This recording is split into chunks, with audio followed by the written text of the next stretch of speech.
안녕하세요. 왓츠닝입니다. 오늘은 2018년 11월 모의고사 1학년 영어 문제를 다루어 보겠습니다. 영상을 보시면서 본문을 스토리로 기억하시면 내용을 암기하시는데 도움이 될 것입니다. 18번은 편집글입니다. 도서관 사서가 시의원에게 매주 월요일 계획된 도서관 휴관을 취소해달라는 요청입니다. 저는 이스트빌 도서관 직원이고 평일 오후에 근무합니다. 매일 방과 후에 아이들이 숙제, 컴퓨터 사용 혹은 안전한 교제를 위해 도서관에 옵니다. 그렇지 않다면 아이들은 아무도 없는 빈집에 가겠지요. 그래서 도서관은 안전하게 관리되는 유일한 대안입니다. 비용 절감 차원에서 계획된 월요일 휴관 정책은 아이들에게 해로울 수도 있습니다. 당신과 다른 시의원들이 계획을 취소하시고 도서관을 계속 열어주실 것을 촉구합니다.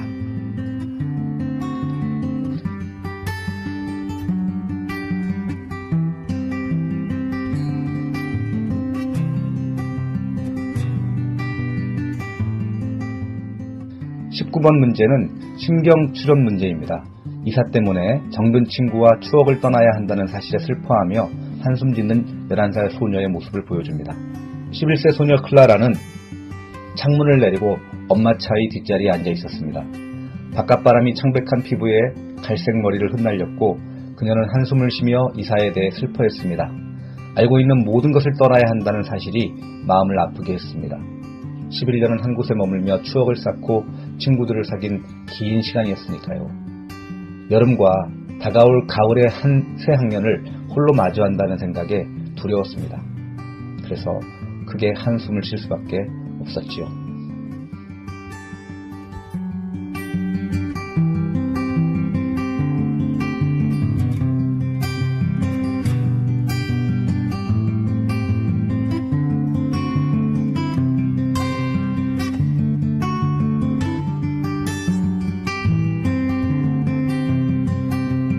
(20번) 문제는 맥락을 규명하지 않은 정보는 성급한 판단의 원인이 될 수 있다는 내용입니다. 큰 건물에서 사교 모임 중에 지붕이 불타고 있어요 라는 말을 우연히 듣는다면 어떻게 반응하시겠습니까? 맨 처음 드는 생각은 안전과 생존을 향한 것이겠지요. 그러나 지붕이 불타고 있어요 라는 노래에 관한 얘기였음을 알게 된다면 우려와 위험은 줄어들겠죠. 화제가 아니라 노래를 언급했다는 추가 사실이 이해되면 맥락을 이해하게 되어 더 나은 판단과 반응이 가능할 겁니다. 사람들은 자주 맥락도 규명하지 않은 채 정보에 대해 지나치게 성급하고 감정적으로 반응합니다. 정보의 맥락 확인은 중요합니다. 안 그러면 성급한 판단과 반응이 유발될 수도 있기 때문입니다.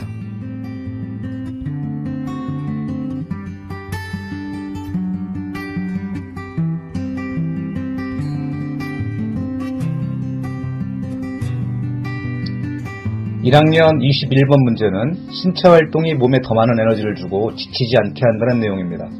몸이 배터리이고 저장을 많이 할수록 하루에 더 많은 에너지를 가질 수 있다고 가정해봅시다. 매일 밤 잠잘 때 전날 소비한 만큼 배터리에 재충전됩니다. 그렇다면 내일 더 많은 에너지를 갖기를 원한다면 오늘 더 많은 에너지를 소비할 필요가 있게 됩니다. 우리 뇌에는 에너지의 겨우 20%만 사용하기에 많은 에너지를 소비하는 걷기와 운동으로 활동을 보충하는 것이 반드시 필요하고요. 그 활동만큼 배터리는 더 많은 에너지를 저장합니다. 더 활동적일수록 더 많은 에너지를 소비하고 내일 소모할 더 많은 에너지를 갖게 되겠죠. 결국 신체 활동은 더 많은 에너지를 주고 지치는 것을 막아줍니다.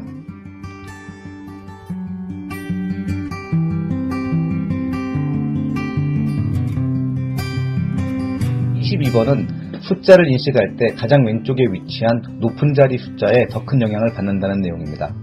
수를 읽을 때 가장 왼쪽의 숫자에 더 큰 영향을 받게 되는데 읽고 처리하는 순서가 왼쪽부터이기 때문입니다. 799는 800보다 현저히 작게 느껴지는 이유는 두 수가 7로 시작하는 숫자와 8로 시작하는 숫자로 다르게 인식되기 때문입니다. 반면에 798과 799는 상당히 비슷하게 느껴집니다. 같은 7로 시작되기 때문이죠. 19세기 이후로 상인들이 싸다는 인상을 주려고 9로 끝나는 가격을 선택했습니다.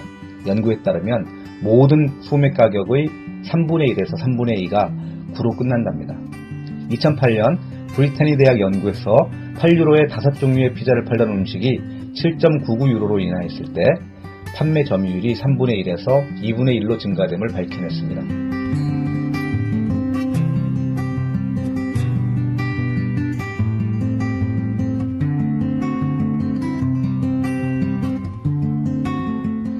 23번은 우리는 넘쳐나는 정보 속에서도 이야기나 예화들은 더 잘 기억하게 된다는 내용입니다. 대학 입학이나 구직 상황 같은 경쟁 환경에서 모든 사람들은 상당한 자격 조건을 갖추고 있는 것이 사실입니다. 자신에게 있는 유리한 조건이 얼마나 가치가 있겠습니까? 아마 큰 가치가 없을 것입니다. 왜냐하면 최근 참석했던 강의나 발표를 회상해 보시면 많은 것을 기억해내지는 못할 것입니다. 하물며 자신의 유리한 조건이 어찌 기억되겠습니까? 그러나 정확한 맥락은 아니더라도 들은 이야기, 일화, 예시들은 기억할 가능성이 높습니다. 사실들과 데이터가 넘쳐나지만 두드러진 것이 없을 땐 최소한의 기억이나 반응만을 남긴 채 우리의 뇌는 모든 것을 다 없애버립니다. 바로 그때가 이야기가 기억 속에 들어서는 지점입니다.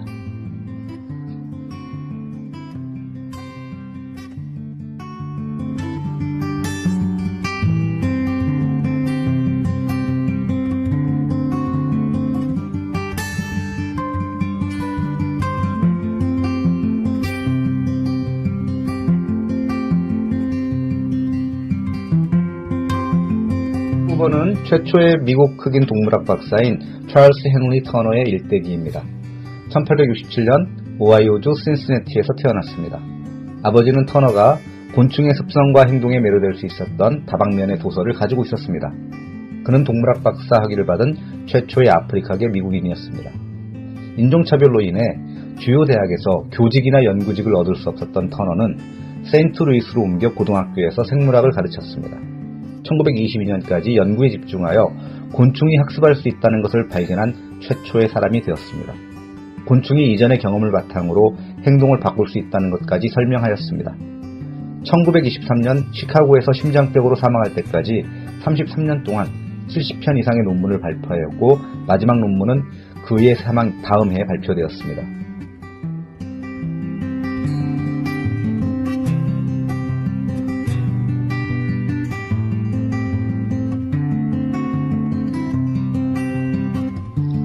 28번은 인간은 이원론의 틀에 갇혀 동물들의 도덕성을 부정해왔다는 내용입니다.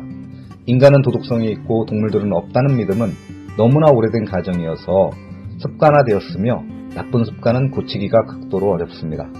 많은 사람이 이런 가정에 굴복해왔는데 그 이유는 동물에게 도덕적 태도가 있다는 가능성을 다루는 것보다 도덕성을 부정하는 것이 훨씬 더 쉬웠기 때문입니다. 우리 대 그들이라는 시대에 뒤처진 이원론은 현재 상태를 고수하게 만들기에 충분히 강력합니다. 동물이 누구인가에 대한 부정은 동물의 인지적, 감정적 능력에 대한 잘못된 고정관념을 유지하는 것을 편의대로 허용합니다. 우리에겐 중대한 패러다임의 전환이 요구되는데 습관적 사고를 수용하는 것이 동물들이 어떻게 다루어지는지에 강한 영향을 미치기 때문입니다.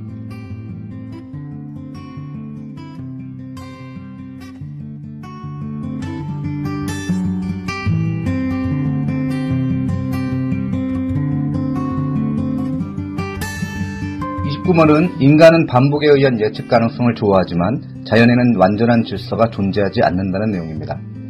우리는 혼돈 속에서 반복을 알아채고 또 반복 패턴 속에서 단절을 알아차립니다. 이런 배열들에 대한 느낌은 어떨까요? 또 완전한 규칙성과 완전한 무질서는 어떤 느낌일까요? 반복은 다음에 올 것에 대해 안다는 점에서 안정감을 주고 우리 역시 예측 가능성을 좋아합니다.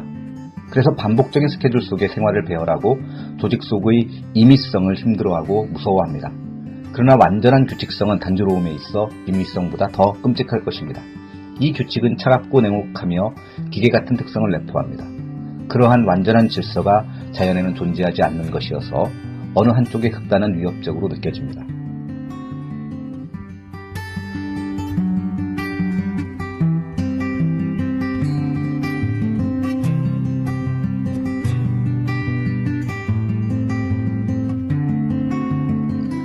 (30번은) 아인슈타인이 기차에서 차표를 잃어버렸던 에피소드에 대한 내용입니다. 천재였던 아인슈타인의 재치가 드러나는 글입니다. 아인슈타인이 필라델피아에서 기차를 탔습니다. 차장이 차표 확인용 구멍을 뚫으려고 다가와서 표를 보여달라고 했을 때 아인슈타인은 조끼주머니에 손을 넣어 보았지만 차표를 찾지 못하였습니다. 자신의 재킷주머니 서류 가방을 확인한 후에도 역시 표를 찾지 못했습니다. 차장은 그의 곤란함을 알아차리고는 당신이 누구인지 잘 아니까 표 걱정을 하지 마세요 라고 친절하게 말했습니다.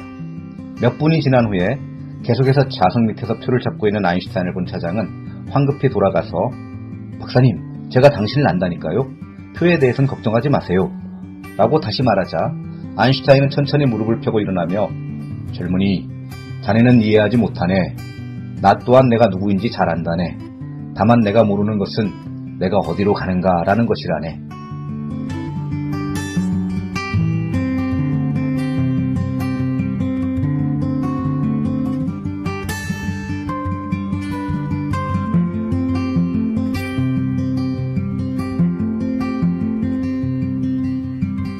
(31번은) 서로 돕는 경향이 있다는 일반화된 호혜성은 이전에는 인간에게만 있는 것이라고 생각되었지만 러티와 타볼스키의 연구에 의해 동물에게도 호혜성이 있음이 알려졌다는 내용입니다.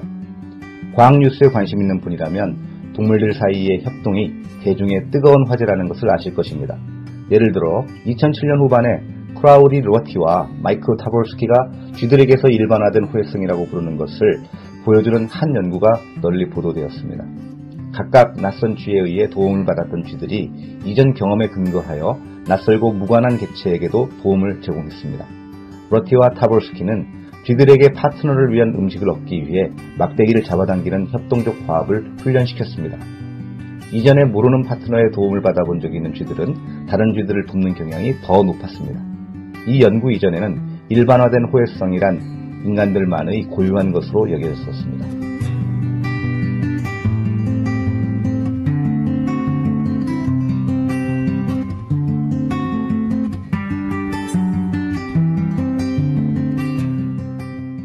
(32번은) 인간은 집중력 모두를 사용하려는 강력한 욕구를 가지고 있어서 덜 사용된 집중력은 배출구를 찾아 다른 무언가를 하려고 한다는 내용입니다. 우리는 모든 집중력을 다 활용하려는 강력한 욕구가 우리 안에 항상 존재한다는 것을 인정해야만 합니다. 이것은 우리가 집중력 전체를 사용하고 있지 않을 때 느껴지는 엄청난 불쾌감 때문에 명백해집니다. 이런 경우에는 사용되지 않는 집중력의 배출구를 찾게만 됩니다. 만약 우리가 더 약한 상대와 체스 게임을 하고 있다면 TV 시청이나 음악 감상 또는 동시에 다른 체스 게임 한판 하기 등으로 집중력 사용을 보충하려 할 것입니다. 이것은 손 안에 무언가를 만지작거리며 놀거나 방을 돌아다니는 것과 같은 무의식적인 움직임들로 자주 나타나며 만일 그런 행동으로 기쁨이 증가하거나 불쾌감이 덜어지는 데 도움이 된다면 더할 나위 없이 좋을 것입니다.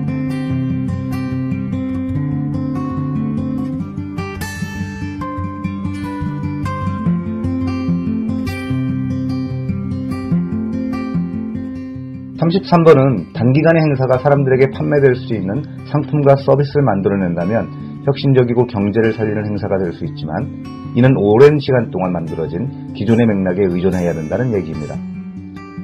경제적인 관점에서 단기적 행사가 사람들에게 판매될 수 있는 상품과 서비스를 만든다면 혁신적 행사가 될 수 있습니다.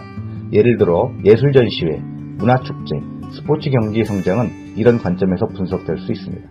이런 단기간 행사들은 외부인들을 지역으로 끌어들여 새로운 수입원을 가져올 일시적인 활동들입니다.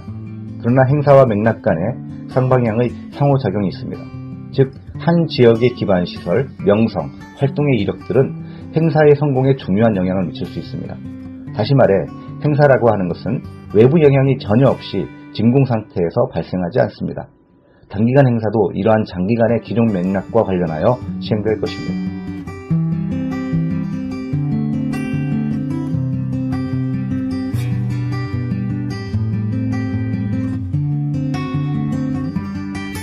(34번은) 자연에서 포식자와 피식자를 구별하는 중요 특징은 눈의 위치에 있다는 내용입니다. 흥미롭게도 자연에서 강한 종은 더 좁은 시야를 가지고 있습니다. 포식자 종과 피식자 종을 구별하는 주요 특징은 발톱이나 생물학적 무기가 아닌 눈의 위치입니다. 포식자는 앞쪽을 향한 눈을 갖도록 진화하였고 이것은 사냥감을 쫓을 때 정확한 거리 감각을 제공하는 양안시를 허용합니다. 반면에 피식자는 주변 시야를 최대화하는 바깥쪽을 향하고 있는 눈을 가지고 있으며 어떤 각도에서 다가올지 모르는 위험 요소를 피식자가 감시할 수 있게 해줍니다. 먹이사슬 꼭대기에 있는 인간은 앞쪽을 향한 눈을 가지고 있는데 이는 거리를 측정하고 목표물을 추적할 수 있는 능력이 있는 반면 주변의 중요한 행동을 놓칠 수도 있음을 의미합니다.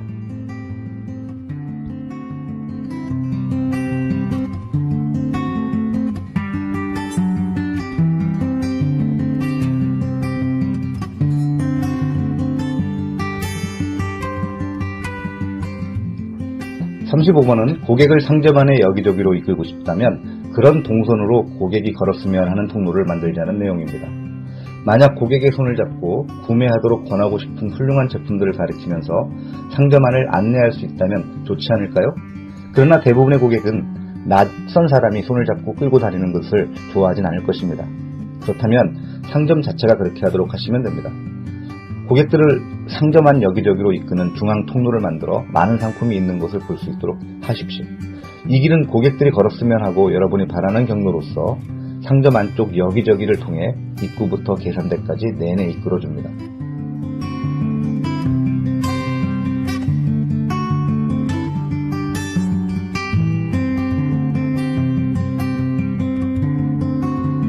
은 색상은 무게를 인식하는 방식에 영향을 주기 때문에 색상에 따라 진열 위치나 포장 방법이 달라져야 한다는 내용입니다. 색상은 무게를 인식하는 방식에 영향을 줄 수 있습니다. 가령 어두운 색은 무거워 보이고 밝은 색은 덜 그렇게 보여서 실내 디자이너들은 편안함을 주기 위해 더 밝은 색 아래에 더 어두운 색을 칠합니다. 상품 전시 역시 같은 방식으로 진행합니다. 비슷한 크기일 때 밝은색 상품을 더 높이, 어두운 색의 상품을 더 낮게 배치합니다. 반대로 어두운 색의 상품을 선반 메뉴에 두는 것은 떨어질 수 있다는 착각을 불러일으킬 수 있으며 실제로 구매자에게 불안감의 원인이 될 수도 있습니다. 명도가 0%의 검정색은 명도가 100%인 흰색보다 2배 무겁게 인지됩니다.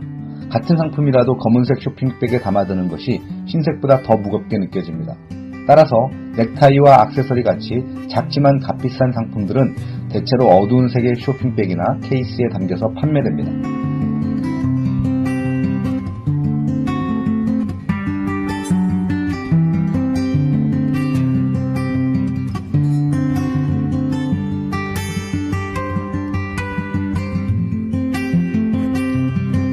37번은 문화상대주의의 옳고 그름의 기준이 실제로 존재하지 않는다는 개념으로 내재적 모순을 해결하기 위해서는 관용을 만들어내게 되었는데 관용 역시 문화상대주의에 반하는 개념이어서 논리의 영역으로는 문화상대주의를 불가능하게 만든다는 내용입니다. 문화상대주의에 따르면 모든 윤리적 도덕적 체계는 똑같이 타당하며 어떠한 체계도 다른 체계보다 우월하지 않습니다.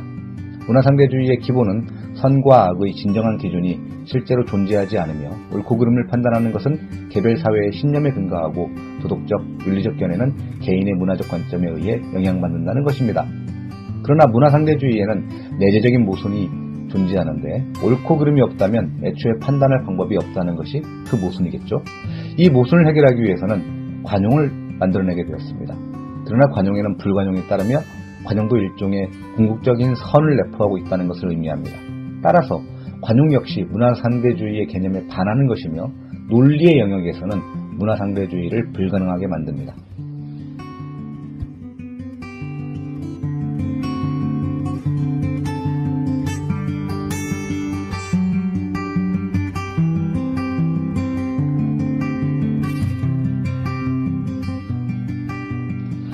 38번은 사회가 다양해짐에 따라 토론할 때 비슷한 가정과 가치를 공유할 가능성이 줄어들어 토론이 공동체의 결합을 어렵게 할 수도 있다는 내용입니다. 우리가 의사소통을 하는 방식은 건강한 공동체를 만드는 능력에 영향을 미칩니다. 전통적으로 토론과 논쟁이 공동체를 만드는 방식으로 강조되어 왔습니다. 예를 들어 미국은 공동체 내의 중요한 쟁점들을 숙고하기 위해 타운홀 미팅을 활용하는 전통을 가지고 있습니다. 각 입장에 있는 옹호자들은 자신의 입장에 대한 논거를 제시하고 공공의 쟁점들은 공개 토론회에서 논의되었습니다. 그러나 토론과 논쟁의 효과를 위해서는 비슷한 가정과 가치를 가지고 토론회에 올 필요가 있었습니다. 공유되어 있는 가정과 가치가 논의를 위한 기반 역할을 하기 때문이죠. 하지만 사회가 다양해짐에 따라 사람들이 가정과 가치를 공유할 가능성은 줄어들어 논쟁과 토론은 양극화되게 되고 공동체를 더 멀어지게 몰아갈 수도 있게 되었습니다.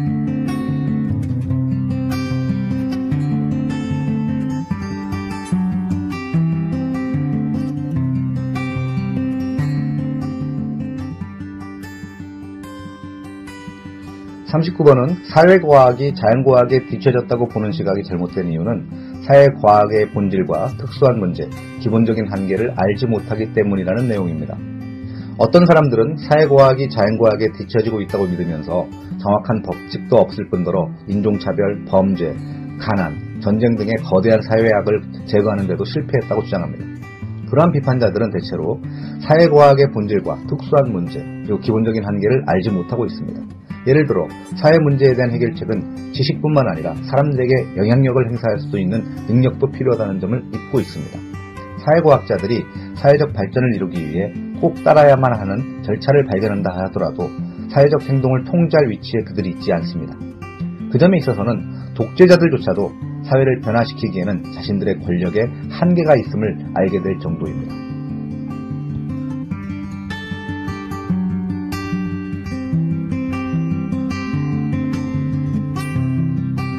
(40번은) 스포츠의 불확실성에 의해 마케팅 전략이 경기 자체보다는 상품과 서비스를 특징으로 삼도록 요구한다는 내용입니다. 스포츠 경기는 결과를 예측할 수 없고 매주 결과가 달라지는 이질성이 특징입니다. 그래서 결과의 불확실성과 경기의 수준을 소비자들은 매력적으로 여기게 됩니다. 각본 없는 드라마니까요. 이것은 스포츠 마케팅 담당자에게는 문제가 되는데 경기의 수준이 보장될 수 없고 결과에 대한 어떤 확신도 약속할 수 없으며 스타 선수의 경기력에 대해 어떤 확신도 주어질 수 없기 때문입니다. 소비재와는 달리 스포츠는 마케팅 전략의 주요 특징인 일관성을 보여줄 수 없기에 승리에만 기초하는 마케팅 전략은 피해야만 합니다. 대신에 핵심 제품인 시합 그 자체보다는 시설, 주차, 기념품, 식음료와 같은 제품 확장 개발에 집중해야만 합니다.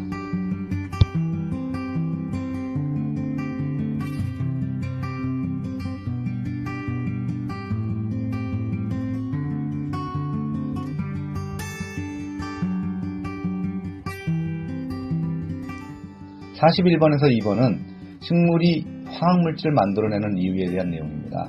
식물은 자연의 연금술사여서 물, 토양, 햇빛을 다수의 귀한 물질로 바꿔내는데 아주 전문입니다. 이 생성된 물질의 상당수는 인간의 상상력을 넘어서는 것들인데요. 광합성을 발견하고 유기화학을 완성하고 있다는 것입니다.